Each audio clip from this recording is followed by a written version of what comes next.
Mateus, capítulo 18, versículos do 21, nós vamos ler até o 35. Quem achou, diga amém. Amém. Se tem alguém procurando ainda, diga espere por mim.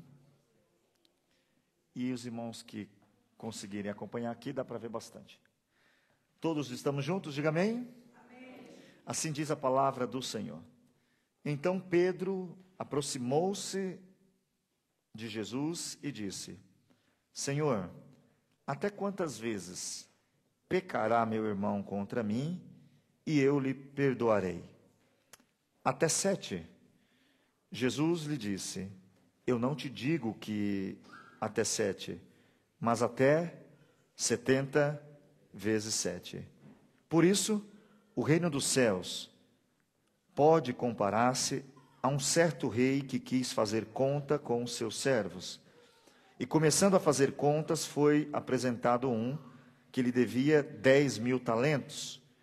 E ele, não tendo como pagar, o seu senhor mandou que ele e sua mulher e seus filhos fossem vendidos com tudo quanto tinha, para que a dívida se lhe pagasse. Então aquele servo, prostrando-se, o reverenciava, dizendo: Senhor, seja generoso para comigo, e tudo eu te pagarei. Então o senhor daquele servo, movido de íntima compaixão, soltou e o perdoou a dívida. Saindo, porém, aquele servo encontrou um dos seus conservos, que lhe devia 100 dinheiros ou 100 denários, com algumas versões. E, lançando mão dele, sufocava-o, dizendo: paga-me o que me deves. Então, o seu companheiro, prostrando-se aos seus pés, rogava-lhe, dizendo: seja generoso para comigo, e tudo te pagarei. Ele, porém, não quis. Antes, foi encerrá-lo na prisão, até que pagasse a dívida. Vendo, pois, os seus conservos o que acontecia, contristaram-se muito e foram declarar ao seu senhor tudo o que se passava. Então seu senhor, chamando-o à sua presença, disse: servo malvado, perdoei toda aquela dívida, porque me suplicaste. Não devias tu igualmente ter compaixão e ter do teu companheiro, como eu também tive misericórdia de ti? E indignado, o seu senhor o entregou aos atormentadores, até que pagasse tudo o que devia. Assim vos fará também meu Pai, se de coração não perdoardes cada um a seu irmão as suas ofensas. Amém? Meus irmãos, nós temos nesse texto que a gente leu um ensino do próprio Jesus. Nós temos uma pergunta de Pedro, nós temos uma resposta de Jesus e nós temos uma parábola dada por Jesus. O tempo atual, ele está sendo marcado por uma igreja. Quando eu falo uma igreja, eu digo no geral. O tempo, ele está sendo marcado por uma igreja que, de muitas formas, eles não têm desejado pregar o que a Bíblia diz. E eu peço que os irmãos entendam que dentro de uma igreja, sobre um púlpito, não se pode pregar o que é moda. Eu não posso vir pregar algo que está tendo moda de se pregar. Dentro de uma igreja, em cima de um púlpito, a ideia que tem que ter em quem prega é pregar literalmente o que está escrito sobre a Bíblia Sagrada. Sabemos que muitos já não fazem isso, porque muitas vezes pregar como a Bíblia diz, não só incomoda, não só irrita, mas muitas vezes você se vê numa situação de dificuldade, porque o que está escrito, muitas vezes a gente não pratica.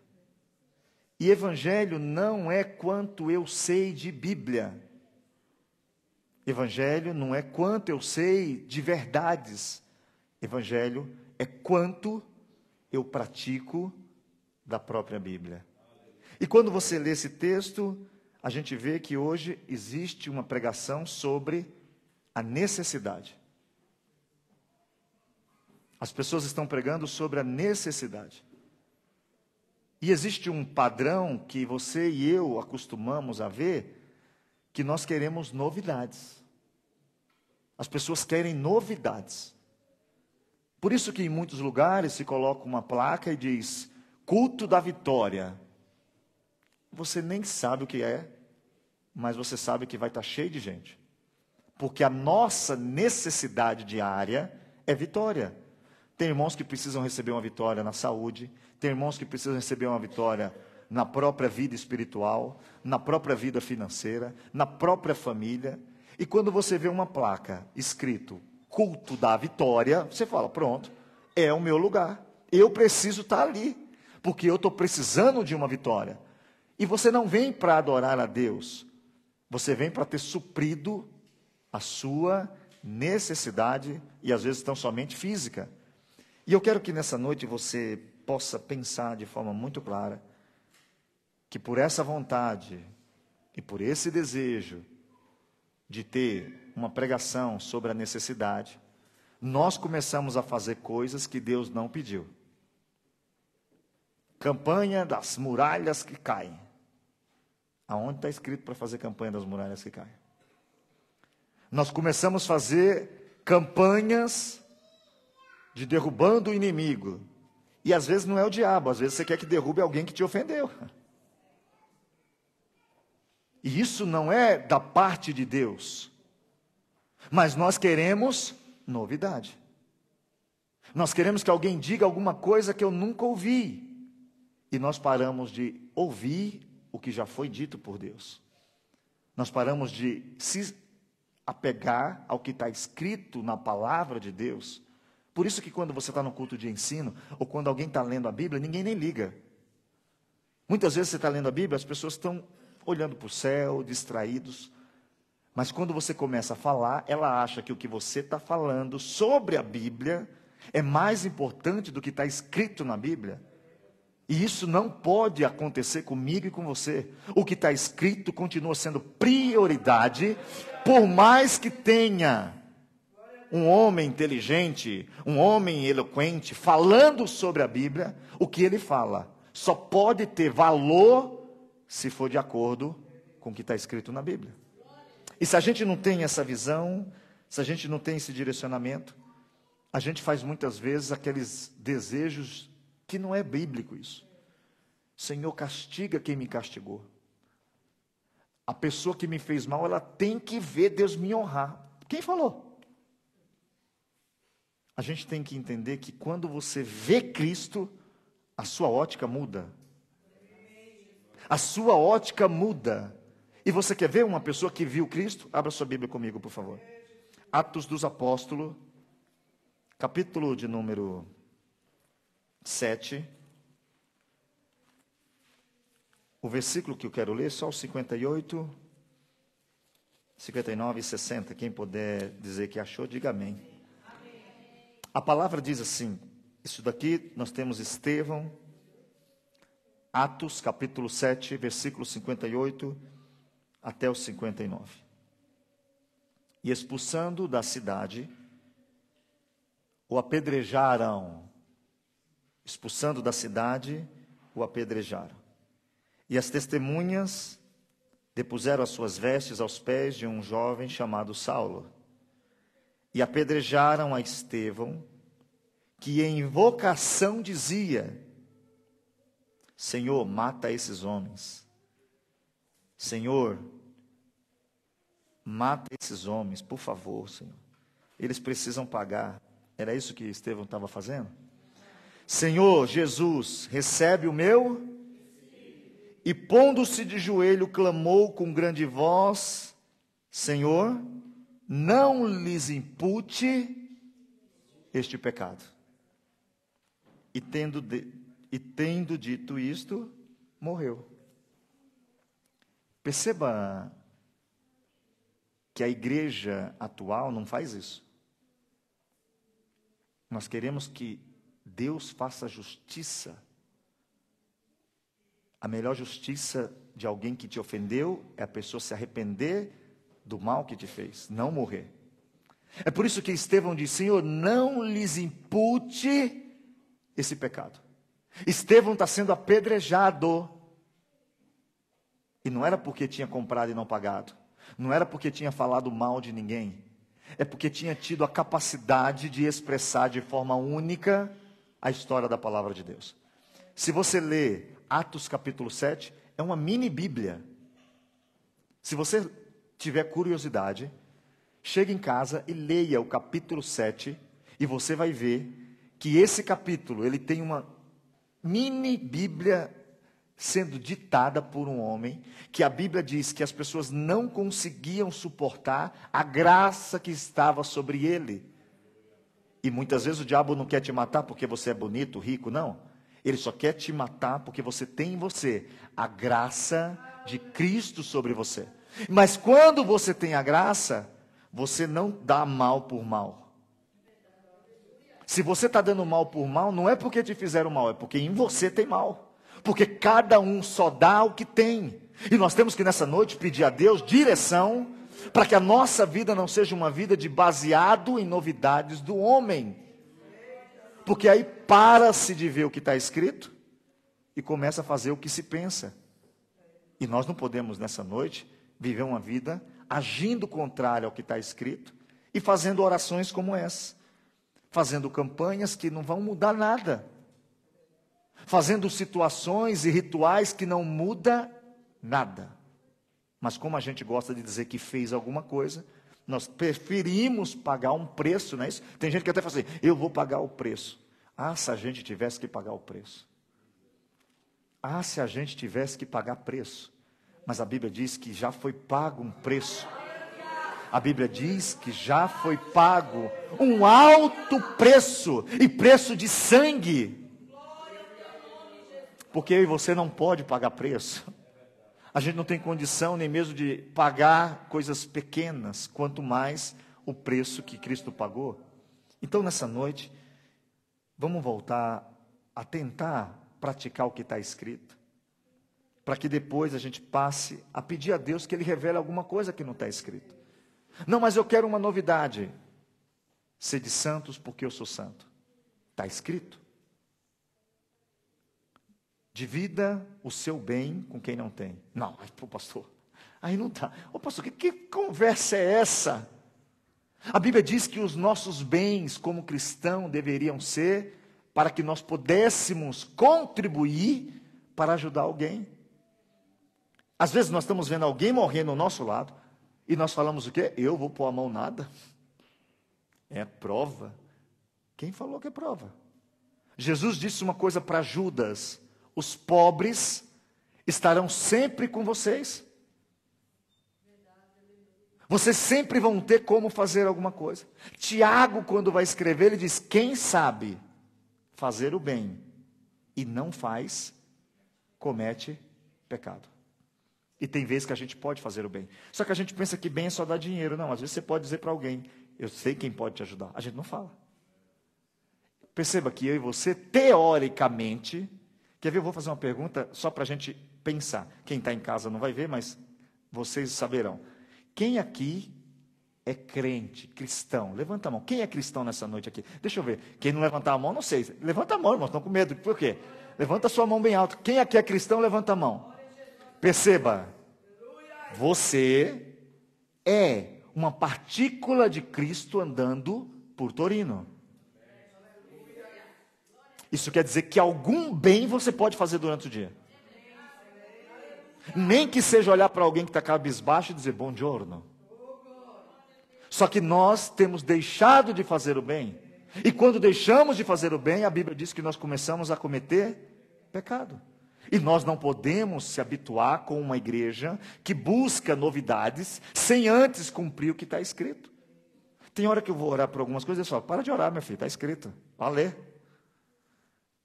Não vá orar por algumas coisas, leia e pratique. Porque senão nós ficamos sendo pessoas que não sabem o que está escrito, estão vivendo uma vida toda errada e pedindo novidades. Mas o texto que nós temos que se recordar, que está em 1 Coríntios, capítulo 4, versículo de número 6. Eu quero que você abra comigo, 1 Coríntios, capítulo de número 4, o versículo de número 6, onde o texto traz uma orientação. Quem achou, diga amém. E eu, irmãos, apliquei essas coisas por semelhança a mim e a Apolo, por amor de vós, para que em nós, escute isso aqui, aprendais a não ir além do que está escrito, não vos ensoberbecendo a favor de um contra o outro. Quando a gente sai do que está escrito, a gente entra naquela, eu sou mais espiritual. Que pena que não foi o irmão fulano de tal que cantou, porque ele canta melhor. Que pena que não foi o irmão que fez oração. A Bíblia diz, ei, meus irmãos, parem de querer ir além do que está escrito, porque quando nós começamos, no meio da igreja, ir além do que está escrito, o texto vai dizer que começamos a se ensoberbecer um contra o outro. Porque o que está escrito não diz que é mais espiritual quem pula. O texto não diz que é mais espiritual quem tem uma vestimenta mais politicamente correta. O texto diz que quem tem fruto é cheio do Espírito. Então, é mais fácil fingir do que ter. E nós não podemos, nessa noite, tomar uma decisão pessoal de caminhar além do que está escrito. Primeiro que eu vou fazer é o que Esdras fez. A Bíblia diz que Esdras prepara o coração, lê a palavra, medita na palavra, começa a praticar, e depois que ele está praticando, diz que ele vai ensinar. Será que a gente tem essa disposição? Porque preparar o coração é o seguinte, tudo que eu ler não é para o meu irmão, é para mim.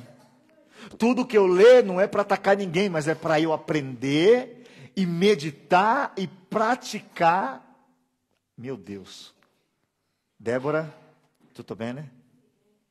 Scusi, sono dimenticato che c'è una traduzione e sto parlando veloce. Gianni, scusatemi. Voltamos ao texto. Então eu e você nessa noite temos que pedir a Deus isso. Senhor, eu preciso preparar meu coração, porque não é fácil ler, hein? Quem gosta de falar, é simples. Não é simples.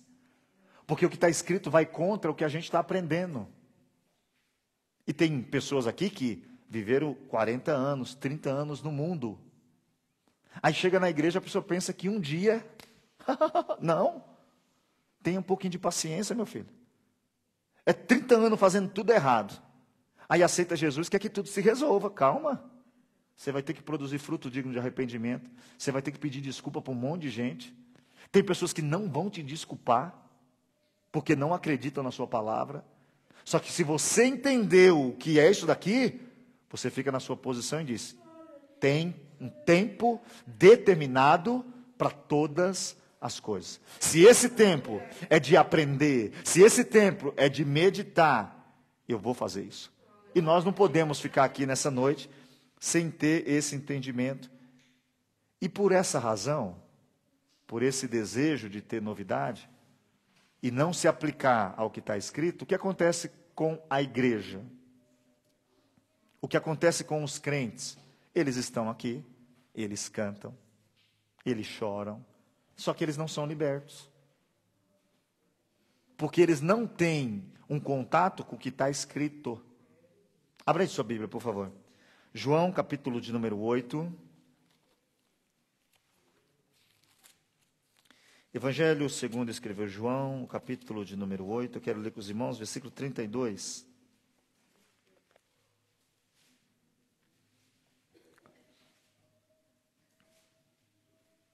Acharam? E conhecereis a verdade, e a verdade, ela vos libertará. Mas perceba, estamos cheios de truques. Eu vou falar o seu CPF. A pessoa fala, ai meu Deus, falou meu CPF. Até a Receita Federal sabe o seu CPF. Perceba que nós estamos com truque. Só que truque não liberta. Truque impressiona. Mas quando você conhece a verdade, você se transforma numa pessoa liberta. Sabe o que a gente não tem noção do que é liberto? Sabe o que significa liberdade? É fazer o que quer na hora que quer. Você não é mais prisioneiro de um vício, você não é mais prisioneiro de uma atitude, você pode dizer, eu não faço mais. Eu não faço mais. Vai ter desejo? Tem, mas quem manda em mim é o Espírito Santo. Mesmo tendo desejo, eu controlo o meu desejo. Olha o que vai dizer no mesmo capítulo aí, no versículo de número 36. Capítulo 8, verso 36. Se, pois, o Filho vos libertar, verdadeiramente sereis livres. O problema é que o padrão da fantasia tira Jesus de cena. E quando Jesus não está, irmãos, só tem movimentos e movimentos. Quando Jesus está, muitas vezes tem uma paz e um silêncio, mas tem uma coisa chamada libertação. E não adianta buscar pastor, não adianta buscar padre, não adianta buscar santo, porque esse próprio Jesus, nesse mesmo capítulo, no capítulo 14 desse mesmo livro, no capítulo 14 de João, e no versículo 6, ele diz a palavra que todos nós conhecemos. Disse-lhe Jesus, eu sou o caminho, eu sou a verdade, eu sou a vida, e ninguém vem ao Pai, senão por mim. Nós temos que nessa noite entender que Jesus pode me libertar. Jesus pode me conduzir a um lugar que é maravilhoso. Todos nós que servimos a Deus e já sentimos a presença do Espírito Santo, nós sabemos que não tem nada melhor. Não existe nada melhor. Você pode estar acabado, mas quando você sente o Espírito Santo tocar em você, a lágrima desce, tristeza vai embora, você começa a sentir paz no meio de uma guerra terrível, você começa a sentir alegria no meio de uma tristeza do mundo, e alguém fala, o que está acontecendo? Aí você entende que, através de Jesus, Ele te levou aonde? Na presença de Deus. E a presença de Deus não é um lugar físico.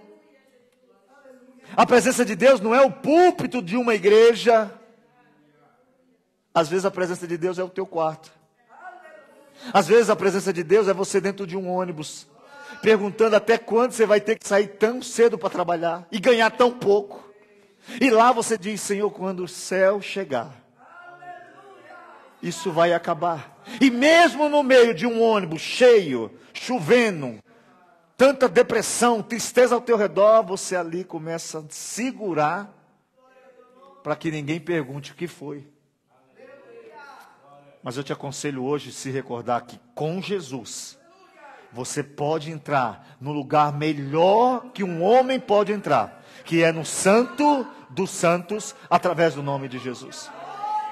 Por isso não podemos sair da Bíblia, não podemos sair do que está escrito. Temos que sair dessa festa, dessa brincadeira, de ficar dizendo que Deus disse, Deus falou, eu estou vendo, estou sonhando. Calma, isso existe? Existe. É real quando Deus mostra? É real. Mas quando Ele mostra, não é para mim saber, mas é para mim viver. Quando Deus faz uma promessa para mim, não é para que eu saiba, não, é para que eu viva.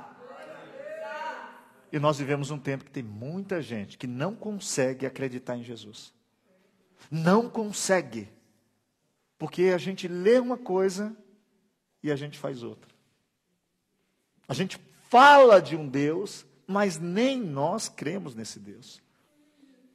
E nós precisamos nessa noite se recordar do que ele falou no texto que nós lemos, sobre o perdão. A matriz, não sei se você sabe, essa palavra matriz, ela pode ser um modelo, uma base da onde vai sair outras coisas. Existe uma matriz quadrada, nada que for formado naquela matriz vai ser redondo, porque a matriz é quadrada. A matriz do Evangelho está totalmente relacionada com o perdão. Jesus, quando nasce junto com João Batista, Eles se encontram ainda bebezinhos no ventre da mãe. João Batista é cheio do Espírito Santo. Isabel é cheia do Espírito Santo. Maria é cheia, vira um mover de glória. João Batista cresce, aceita o chamado de Deus e vai pregar o Evangelho. E a primeira coisa que ele começa a pregar não foi receba casa, receba saúde. Não.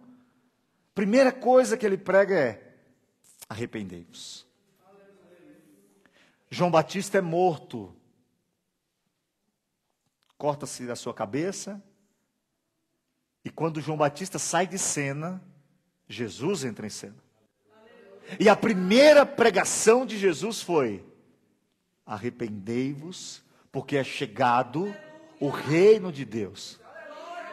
Jesus passa um tempo fazendo milagres, ensinando, curando. Jesus é levado aos céus. Lá vai os discípulos, depois de ser cheio do Espírito Santo, pregar. Aí alguém fala: agora eles vão pregar coisa boa, vão. E alguém diz: e agora, o que é que eu faço para viver? Ixi, tradução: misericórdia. Scusate. Posso parlare solo italiano? Se ti piace a tutti voi, ma qualcuno fratello può essere che non capisce bene perché il mio italiano è veloce.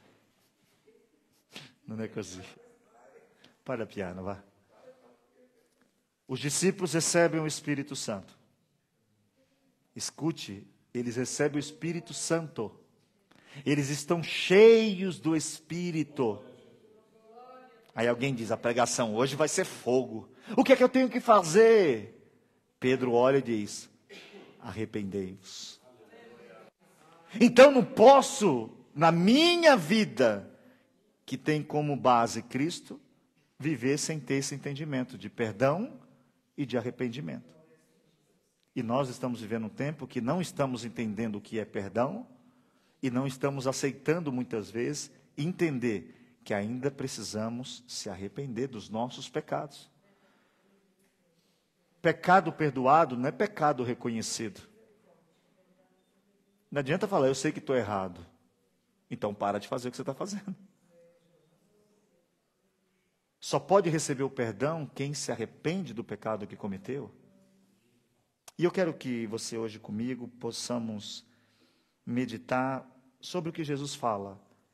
Pedro vai fazer uma pergunta, né? Jesus, até quantas vezes eu vou perdoar o meu irmão quando ele errar contra mim? Ele não está falando de inimigo, está falando de irmão. E o judeu, ele tinha por tradição perdoar 3 vezes. Era comum. O perdão de 3 vezes era comum. Aí Pedro vai fazer uma pergunta e pensa: Jesus é muito bom. Então eu vou dobrar e vou colocar mais um. Eu já vou chegando. Ô Jesus, eu tenho que perdoar 7 vezes? Aí Jesus fala: não. Você vai ter que perdoar 70 vezes 7. Dá 490. Quando você vai ler depois o texto, eles fazem o seguinte: acrescenta-nos a fé aí, por favor.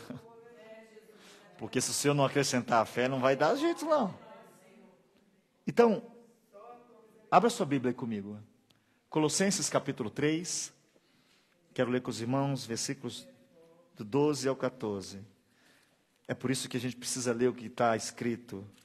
Porque não é possível fazer isso sozinho. Mas está escrito que em Cristo nós somos mais do que vencedores. Colossenses capítulo 3, versículos do 12 ao 14. Quem achou, diga amém. Revesti-vos, pois, como eleitos de Deus, santos e amados, de entranhas, de misericórdias, de benignidade, humildade, mansidão, longanimidade, suportando-vos uns aos outros e perdoando uns aos outros. Se alguém tiver queixa contra o outro, assim como Cristo vos perdoou, assim fazei vós também. E sobre tudo isso, revesti-vos de amor, que é o vínculo da paz, não, da perfeição. Olha o que ele está dizendo. Meus irmãos, Se vocês tiverem alguma coisa um contra o outro, se lembre que você foi perdoado. Ele diz o seguinte: não é para fazer o que você quer. Assim como Cristo te perdoou, perdoe também. Porque se Cristo não tivesse perdoado eu e você, não tinha ninguém aqui nessa noite. E eu não vou falar que ele te perdoou faz 10 anos, se ele não tivesse perdoado o que a gente fez hoje. Você pode dar uma vasculhada no seu dia aí, que desse dia de hoje, em alguns milésimos de segundo, ou talvez o dia inteiro, você teve um momento que você fala: isso aqui não é crente. Como diz lá o irmão lá, você não é crente não. Eu e você temos que entender algo. Por que eu perdoo alguém? Primeiro, porque eu nasci de novo. Não sou mais eu quem vivo, mas Cristo, Ele vive em mim. E a vida que eu estou vivendo agora, eu não vivo pela visão. Eu vivo pela fé em quem? No Filho de Deus, que me amou e se entregou por mim. Se você nasceu de novo, se você nasceu em Cristo, você vai conseguir entender que Ele já te perdoou e você pratica o que você recebeu. Tem um texto bíblico, Marcos capítulo 11, quero ler com você. Se a gente lesse isso aqui mais, talvez a gente entenderia mais. Porque muitas vezes tem alguém que diz: eu não perdoo. Marcos 11, 25 ao 26. Quem achou, diga amém. O texto diz, escute bem, hein? E quando estiveres orando, tá acompanhando comigo? Perdoai, se tendes alguma coisa contra alguém, para que vosso Pai que está nos céus vos perdoe as vossas ofensas. Mas, se vós não perdoardes, também o vosso Pai que está no céu vos não perdoará as vossas ofensas. E aí, irmãos, qual é a sua escolha hoje? Eu não vou perdoar não, tá bom. Você não recebe. Por isso que tem muita gente do nosso meio, eu vou falar do nosso meio, cheio de traumas, cheio de problemas. Porque falou com a boca, eu perdoo, mas maquina o mal no coração. Quem perdoa não finge que nada aconteceu. Quem perdoa entende que teve erro, mas deixa a pessoa livre para andar. Perdoar é você liberar o outro para continuar. Quando Jesus perdoava alguém, ele dizia o quê? Vá e não peques mais. O que ele está dizendo? Você está perdoado, você está livre, pode ir embora. Quando você perdoa alguém, você deixa a pessoa livre. E você fica livre. Por isso que tem gente tendo enxaqueca, eu vou falar enxaqueca, mas não é isso, não tem nada a ver com... Mas tem gente tendo muitas doenças físicas, mas porque o coração não consegue perdoar. Mas o texto diz, você quando for orar, e se lembrar que você está com um negócio com alguém, perdoa. Porque se você não perdoar, ele não te perdoa. Aí Tiago, quando escreve no capítulo 5, e o versículo de número 16, eu gosto desse texto porque ele traz uma informação sobre o poder que a gente tem e que a igreja não consegue mais fazer isso, né? Tiago, capítulo de número 5, versículo de número 16.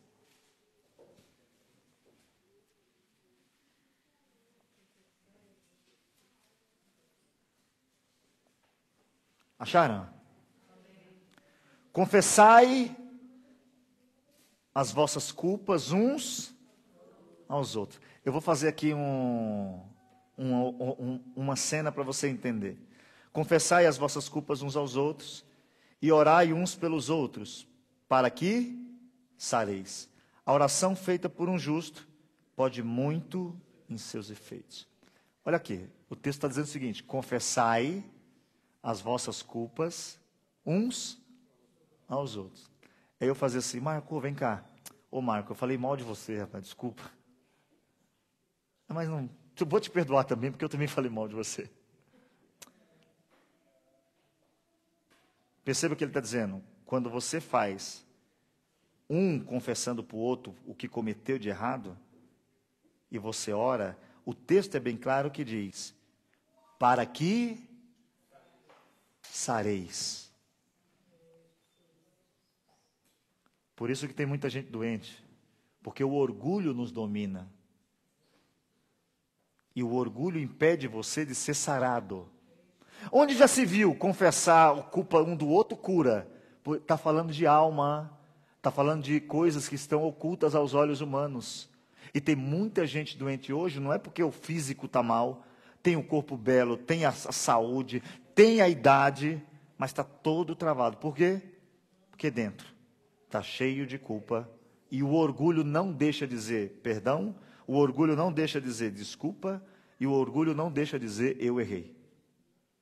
Nós temos que nessa noite entender que se eu não perdoo, eu não sou perdoado.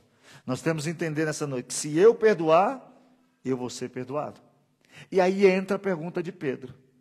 Até quanto eu devo perdoar meu irmão, meu Deus do céu? E Jesus, ele vai falar o seguinte, 70 vezes 7, e não é para você ficar contando. A ideia de Jesus, e todo mundo aqui eu acho que conhece, é fazer uma hipérbole. Todo mundo sabe o que é uma hipérbole? É você exagerar para a pessoa entender. Jesus está dizendo o seguinte, é uma coisa que não deve terminar no meio de vocês. Casamento sem perdão continua? Qualquer casamento sem perdão continua? Não. E nós não estamos falando de traição, nós estamos falando de dia a dia, porque o dia a dia é difícil.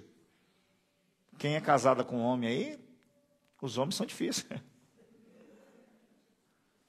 Os homens dão trabalho. As mulheres são fantásticas, né?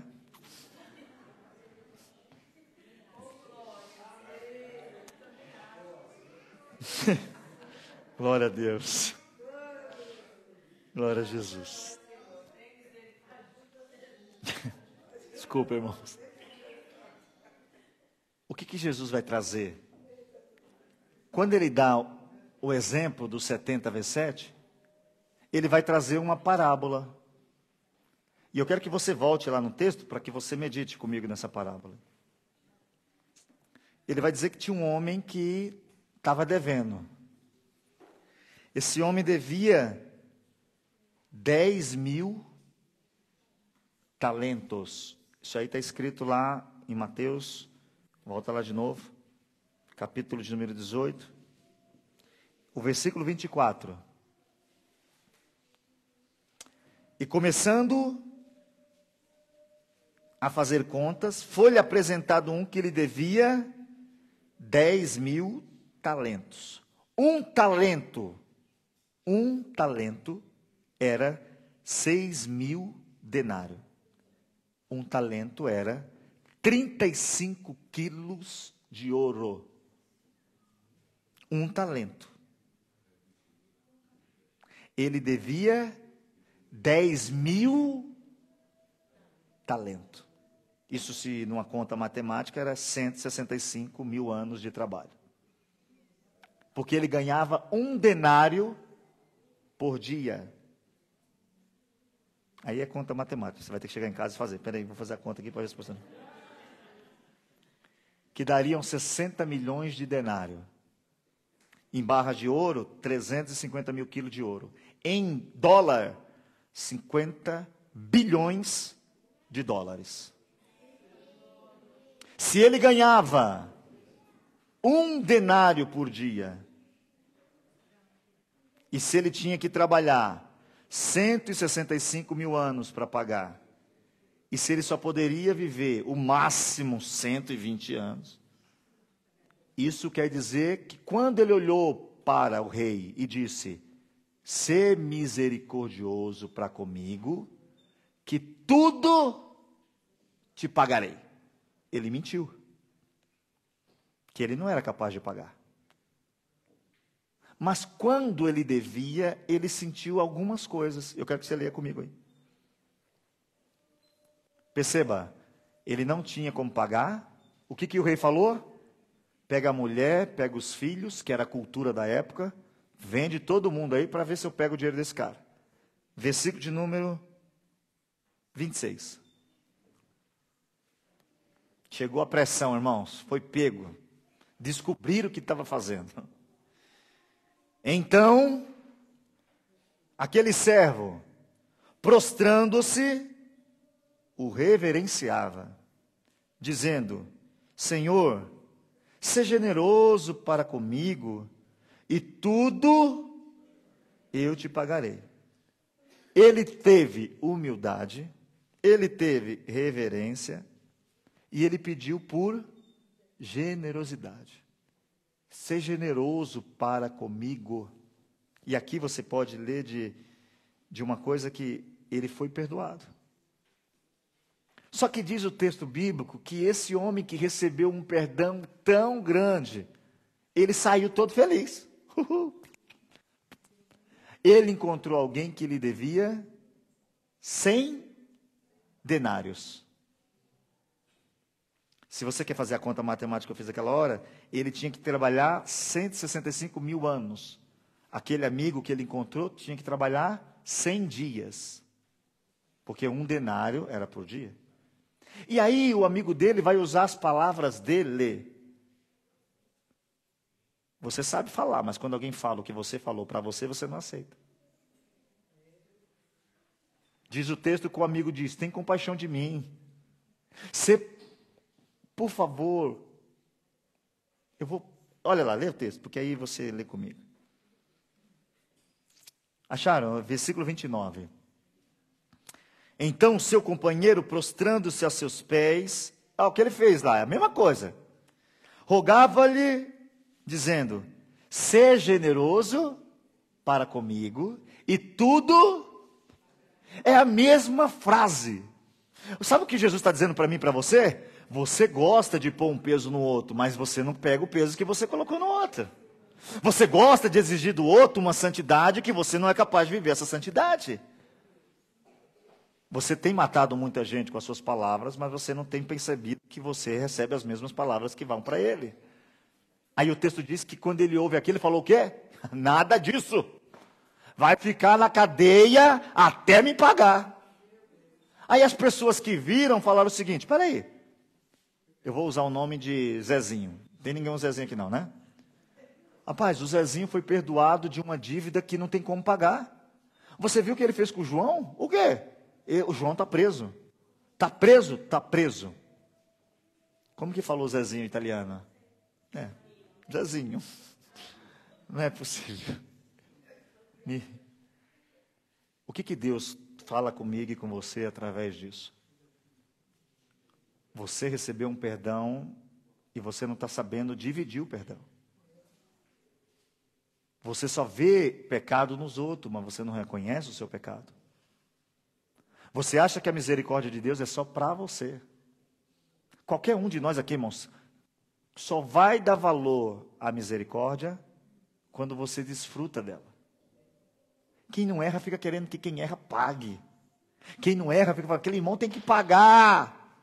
Mas se fosse você quer ver como que a gente pode fazer uma comparação? O seu filho está fazendo mal bagunça. Você fica como? Ô filhinho, fica quieto, filhinho. O filho do outro está fazendo a bagunça. O que você fala? Ah, se é meu filho. Ou não é assim? É assim.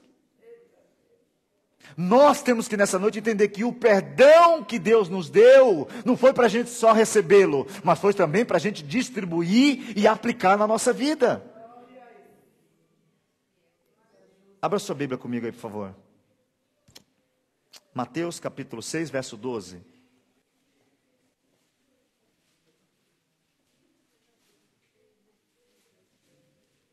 Quem achou, diga amém.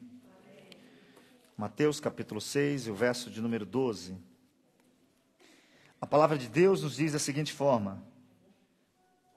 Olha o que todo mundo aqui conhece o Pai Nosso. Todo mundo conhece, né? Pai nosso que estás no céu, santificado seja o teu nome, venha o teu reino, seja feita a tua vontade, assim na terra como no céu. O pão nosso de cada dia nos dai hoje. Perdoai os nossos pecados. Ninguém percebe isso. Assim como eu perdoo o meu irmão. Você já pensou nisso? A oração de Jesus nos faz refletir como nós estamos perdoando nosso irmão. Eu peço que você hoje entenda que tem muita gente vivendo amargurado, sem graça, sem fé, sem esperança, porque não sabe perdoar o irmão. Se você está aqui hoje e tem raiva de alguém, ódio de alguém, você precisa urgente receber uma carga, uma porção do Espírito Santo, para que Ele te limpe, te purifique, e você possa dizer, em nome de Jesus, eu te perdoo. Abra sua Bíblia, por favor. Lucas capítulo 17. O versículo 3 e 5. Vamos ler? Do 3 ao 5. Se recorde que quando você fala esse Pai Nosso, você está declarando, Deus, faça comigo o que eu estou fazendo com os outros. Quem achou, diga amém. Lucas 17, 3 ao 5. Olhai por vós mesmos, e se teu irmão pecar contra ti, não é inimigo, tá bom? É teu irmão pecar contra ti, repreende-o. E se ele se arrepender, perdoa. E se pecar contra ti, isso aqui é difícil, 7 vezes no dia, e 7 vezes no dia, vier ter contigo, dizendo, arrependo-me, perdoa. Aqui tem uma parte que eu gosto de ler, porque quando alguém erra comigo, eu não devo fingir que está tudo bem. Sabe o que Jesus vai dizer? Repreende-o. Sabe o que ele está dizendo? Não fica fingindo não, vá até ele. Resolva essa situação. Ah, não é Deus não, não é Deus não, é você que tem que ir resolver. Mas não é resolver na internet, não é resolver com indireta, não é resolver... Desculpa. Fratelli, que é, os irmãos que estão em casa não entendem, tem uma tradução aqui, tem que ir devagar. Jesus está dizendo o seguinte, quando alguém errar, você tem que tratar com quem errou. Não adianta dizer para mim, pastor, o irmão, não, diga direto para o irmão. Irmão, você está errando comigo. Para de fazer isso. Abra sua Bíblia, tem um texto aqui também, eu acho que a gente pode nessa noite, de forma muito direta, lê-lo e aprender com ele. João 13:15. Abra aí, por favor.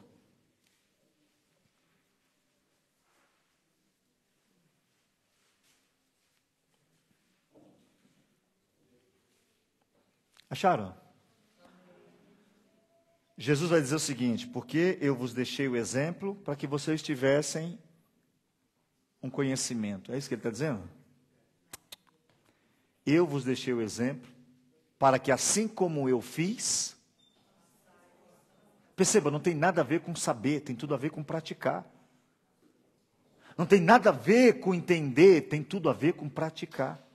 Nós temos que ir embora daqui hoje entendendo que quem não perdoar não vai receber perdão. E isso não é você viver uma vida fingindo. Porque tem gente que vai perdoar, sabe como ele vai perdoar? Eu vou te perdoar porque eu sou de Deus. Não é assim? Já viram isso? Eu não fiz nada, mas eu te perdoo. Isso não tem nada a ver. Se sobressair sobre o outro... Tem pessoa que vai pedir perdão e conta a história inteira. Irmãos, quem vai perdoar não fica contando o que aconteceu, não. Quem vai perdoar diz, eu te perdoo. Quem se arrepende não vem se justificar. Não, eu quero te pedir perdão porque eu errei. Quando Davi foi pego errando, ele quis se justificar? Não. O que ele falou? Pequei. Pequei contra Deus. Quando você erra, você não erra só com o teu irmão, você erra com Deus. E a gente tem que orar, porque nós somos humanos. Aí Jesus diz o seguinte, vigiai, orai, porque a carne ela é fraca. A vontade de cometer erros não está fora, está dentro. Por isso que você tem que estar cheio do Espírito Santo. E uma coisa que a gente tem buscado pouco é o Espírito Santo. Sabe por quê? Buscar Ele exige santidade. Buscar Ele exige obediência. A Bíblia diz que Deus deu o Espírito Santo, lá em Atos 5, para os que lhe obedecem. E nós, nessa noite, não podemos ir embora daqui sem perdoar. Nós não podemos ir embora daqui sem saber que o nosso papel não é viver uma vida de amargura. O nosso papel sair daqui é dizer o seguinte: eu tenho que perdoar. Porque Jesus termina o texto que a gente leu, que a gente para aqui nessa noite. Jesus termina o texto lá em Mateus capítulo 18, no versículo de número 35. Jesus diz: assim vos fará também o meu Pai celestial. Olha o que ele diz no final, irmãos, escuta isso aqui, por favor. Se de boca não perdoar. É isso que ele está dizendo? Não adianta falar. Eu volto a dizer, a gente está falando muito e fazendo pouco. Não adianta ficar falando, eu te perdoo. Não. E você quer saber se você perdoou alguém? É a tua atitude. Perdoou e está falando mal? Não perdoou, não. Perdoou e está querendo mal? Não perdoou, não. Perdoou e está querendo que Deus mostre a justiça? Não. Quem perdoa diz, Senhor, faz ele pagar por isso, não. Quem perdoa entende que recebeu algo maior e é um representante daquele. E você sendo um representante, você faz tudo aquilo que ele pediu. E ele disse, amai-vos uns aos outros. E o tempo que a gente vive, nós estamos perdendo muito espaço, porque a gente não sabe mais viver como cristão. E um cristão tem que entender que na minha vida faz parte perdoar. Começamos a viver o que está escrito, e depois que viver o que está escrito, peçamos a Deus algo novo. Porque enquanto não viver o que está escrito, o algo novo vai ser sempre fantasioso. Vamos ficar de pé, vamos orar, irmãos. Eu creio que Deus quer tirar mágoa dessa noite do meio do seu coração. Deus quer tirar ódio, rancor. E se você entender o Espírito Santo, você vai embora para casa feliz. E você vai sair daqui sabendo que você precisa perdoar. Vamos orar?